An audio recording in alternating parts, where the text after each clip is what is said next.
ഇനി ഇത് ആവർത്തിച്ച സിദ്ധാർത്ഥൻ സാറിന്റെ ഭാഗത്ത് നിന്ന് ഇങ്ങനെയുള്ള സഹായങ്ങളൊന്നും ഉണ്ടാവില്ല. ഇനി എന്തെങ്കിലും നടന്നാ നിന്നെ നേരെ സ്റ്റേഷനിലേക്ക് കൊണ്ടുപോകും. ജയിലിൽ പോകാൻ തയ്യാറായ ഞാനിരിക്കുന്നത്, അപ്പോഴാ സ്റ്റേഷൻ എന്ന് പറഞ്ഞ് പേടിപ്പിക്കുന്നത്. പോയി കോഫി എടുക്ക ചെല്ലേ.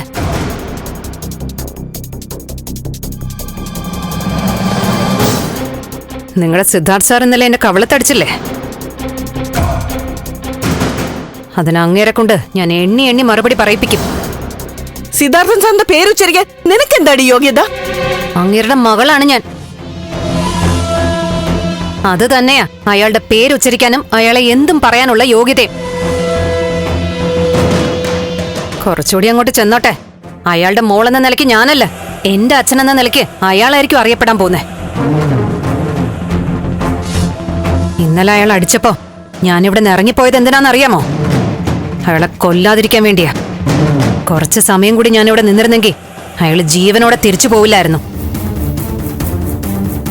അയാള് ചത്തുപോയ നഷ്ടം എനിക്കല്ലേ? എന്റെ വരുമാനമല്ലേ നിലയ്ക്കുന്നേ? അതാ നിന്ന നിപ്പിൽ ഞാനങ്ങ് പോയത്. നീ എന്തിനാ സിദ്ധാർത്ഥൻ സാറിന്റെ മോളുടെ വീട്ടിൽ പോയത്? അത് ഞാൻ പറഞ്ഞല്ലോ, അതെന്റെ രജനി ചേച്ചിയുടെ വീടല്ലേ, എനിക്ക് പോവാതിരിക്കാൻ പറ്റുമോ? നിന്റെ ശവക്കുഴി നീയായിട്ട് തന്നെ തോണ്ടുക. ശവക്കുഴി ഞാൻ തന്നെ തോണ്ടിയിട്ടാ അടക്കാൻ ചെല്ലുമ്പോ എളുപ്പമാവില്ലേ? എടുത്തങ്ങ് ഇട്ടാ പോരെ. ഇനി വരുന്നതൊക്കെ നീ തന്നെ അങ്ങ് അനുഭവിച്ചോണം. ഇനി എന്തൊക്കെയാണ് വരുന്നതെന്നും ആരൊക്കെയാണ് അനുഭവിക്കുന്നതെന്നും കാണാൻ പോകുന്നേ ഉള്ളൂ. കോഫി മുകളിലോട്ട് കൊണ്ടുവാ.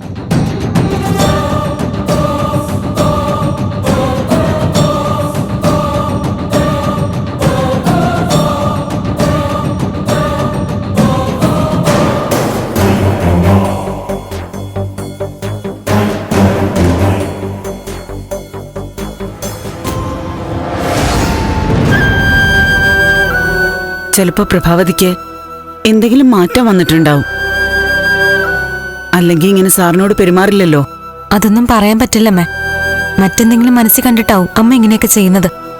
എന്തായാലും മോൾ ഒന്നിലും കൂടുതൽ ഇടപെടണ്ട. ആരുടെയും പക്ഷം പിടിക്കുകയാണെന്ന് തോന്നിപ്പിക്കരുത്, കേട്ടല്ലോ? പിന്നെ ഇന്നലെ ഷാരി വിളിച്ചപ്പോ പറഞ്ഞല്ലോ അവിടെ വീട്ടിലെന്തോ ജോലി നടക്കുകയെന്ന്. ആ, ഇവിടെ പെയിന്റടി നടക്കുക. കുടിച്ചു കിടക്കുന്ന വാടക ചോദിച്ച് അയാള് വന്നിരുന്നു. എത്ര മാസത്തെ വാടക കൊടുക്കാനുണ്ടമ്മേ? 3 മാസത്തെ. ഞാനിവിടെ അച്ഛനോട് ചോദിച്ചു നോക്കട്ടെ. ഏയ് വേണ്ട മോളെ.